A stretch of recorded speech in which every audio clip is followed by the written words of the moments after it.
میں یہ کہہ سکتا ہوں کہ تقریباً اجماع ہے اس پر کہ یہ رات رمضان مبارک ہی کی ایک رات ہے۔ اس کی دلیل ایک تو یہ کہ القرآن یفسر بعضہ بعضا کے اصول کے مطابق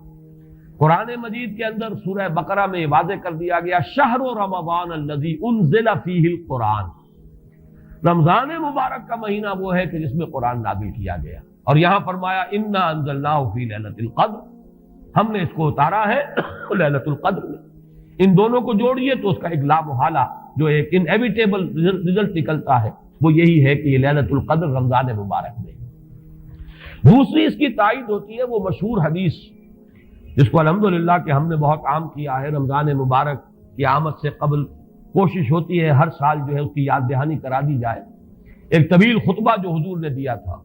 خطبنا رسول اللہ صلی اللہ علیہ وسلم فی آخر یوم من شعبان، یہ حضرت سلمان فارسی رضی اللہ تعالیٰ عنہ سے مروی ہے کہ حضور نے شعبان کے آخری دن ہمیں خطبہ ارشاد فرمایا،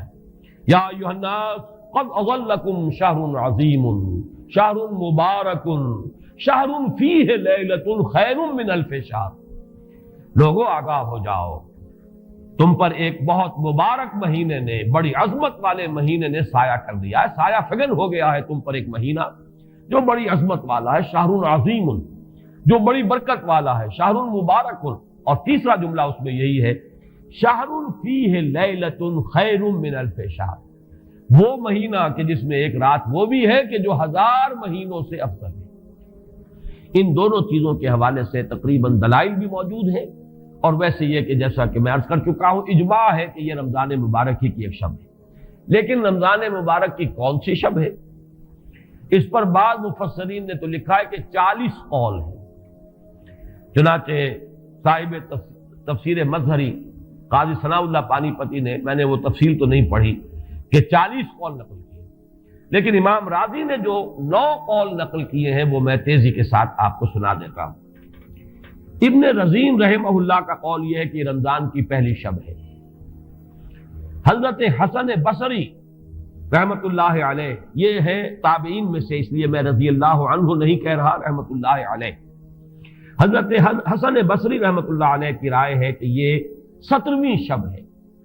یعنی وہ شب کہ پھر جس کے اگلے دن جو ہے وہ غزوہ بدر ہوا ہے، یوم الفرقان۔ حضرت انس رضی اللہ تعالی عنہ مرفوعاً روایت کرتے ہیں کہ یہ 19ویں شب ہے۔ محمد بن اسحاق جو بہت بڑے سیرت نگار ہیں حضور کے، ان کا قول ہے کہ یہ 21ویں شب ہے۔ حضرت عبداللہ ابن عباس رضی اللہ تعالی عنہما سے قول جو ہے مروی ہے کہ یہ 23ویں شب ہے۔ حضرت عبداللہ ابن مسعود رضی اللہ تعالی عنہ سے مروی ہے کہ یہ 24ویں شب ہے، اور اس کو میں ذرا اہمیت دیتا ہوں اس لیے کہ 24ویں شب جو ہے سورہ علق کی ابتدائی آیات کے نزول کے ضمن میں کچھ حساب کتاب کے جوڑنے سے 24ویں اور 25ویں شب کا بھی معاملہ جڑتا ہے، جو کہ میں نے آپ کو سورہ علق کے درس کے دوران بتایا تھا۔ اس کے بعد حضرت ابو ذر غفاری رضی اللہ تعالیٰ عنہ کا قول ہے کہ یہ 25ویں شب ہے۔ اس کے بعد حضرت ابی ابن کعب رضی اللہ تعالیٰ عنہ کا قول ہے، یہ وہ ہے جن کو کہ حضور نے خود فرمایا کہ اقرأہم ابی ابن کعب، قرآن مجید کے سب سے بڑے قاری حضرت ابی ابن کعب ہیں رضی اللہ تعالیٰ عنہ، اور ان کے بھی سینے پر آپ نے تھپکی دی تھی کہ ایک سوال کیا آپ نے کہ سب سے عظیم سورت کون سی ہے،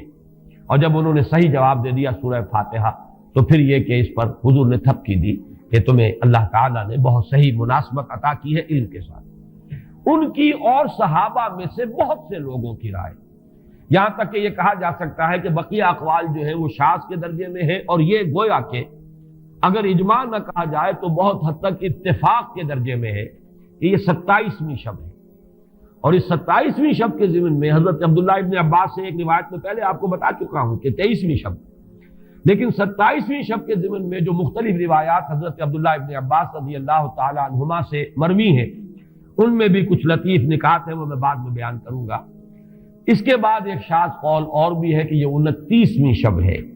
تو یہ گویا کہ 9 ہے اقوال، جن میں سے بعض جلیل القدر صحابہ کے ہیں، عبداللہ ابن مسعود، ابو ذر غفاری، ابن عباس، ابی ابن کعب،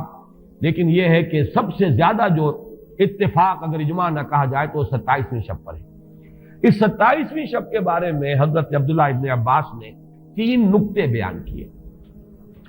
ایک نقطہ تو یہ ہے کہ یہ پوری سورہ مبارکہ جو ہے سورۃ القدر، اس میں 30 الفاظ ہیں، اور ان 30 الفاظ میں سے 27واں لفظ ہے ہی حتی مطلع الفجر، یہ 27واں ہے۔ اس کے اعتبار سے گویا کہ انہوں نے ایک ربط قائم کیا ہے کہ یہ 27ویں شب ہے۔ ایک بات انہوں نے یہ کہی ہے کہ اللہ تعالیٰ کو وطر محبوب ہے، اللہ وطر و یحب الوطر، اللہ خود بھی اکیلا ہے اور وطر کو پسند کرتا ہے۔ پھر یہ کہ وطر جو ہے اب رمضان مبارک کے اندر اگر وہ وطر شمار کیے جائیں گے تو 14-15 وطر بن جائیں گے، لیکن اس میں چونکہ آخری عشرے کے بارے میں بہت سی روایات جو ہے ان کا تقریباً اجماع ہو جاتا ہے کہ آخری عشرے میں، تو آخری عشرے میں بھی 5 وطر آئیں گے، 21ویں، 23ویں، 25ویں، 27ویں، 29ویں۔ لیکن حضرت عبداللہ ابن عباس کہتے ہیں کہ 7 کا ہندسہ اللہ تعالیٰ کو بہت پسند ہے، اور بہت سی چیزیں جو ہیں عالم تکوینی میں بھی اور عالم تشریعی میں بھی بہت سی چیزیں وہ ہیں کہ جو 7 کے ہندسے کے ساتھ وابستہ ہیں۔ 7 آسمان ہیں، 7 زمینیں ہیں، ہفتے کے 7 دن ہیں، طواف کے 7 شوط ہیں، سعی بین صفا والمروہ وہ بھی 7 مرتبہ ہے، ادھر سے ادھر، ادھر سے ادھر 7۔ اسی طریقے سے سجدے کے اعضاء بھی 7 ہیں،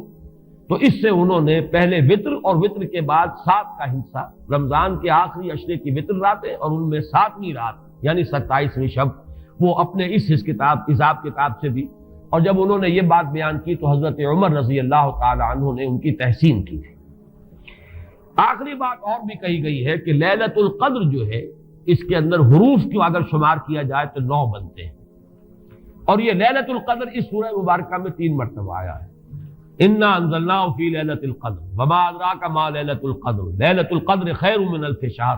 اس اعتبار سے بھی 3 کو ضرب دی جائے 9 سے تو وہ بھی 27 کا عدد بنتا ہے۔ بہرحال یہ میں نے جیسا کہ عرض کیا تھا کہ ان کا کوئی تعلق نہ صرف سے ہے، نہ نحو سے ہے، نہ روایات سے، لیکن بہرحال حضرت عبداللہ ابن عباس کا ایک ذوق ہے،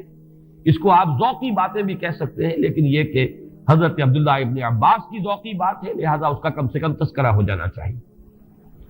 ایک بحث یہ ہے کہ اہیا باقیۃ ام لا، کیا یہ رات جو اس کی عظمت تھی یہ باقی ہے، یا صرف وہی رات جو تھی جس میں کہ قرآن مجید نازل کیا گیا وہی عظمت کی حامل تھی؟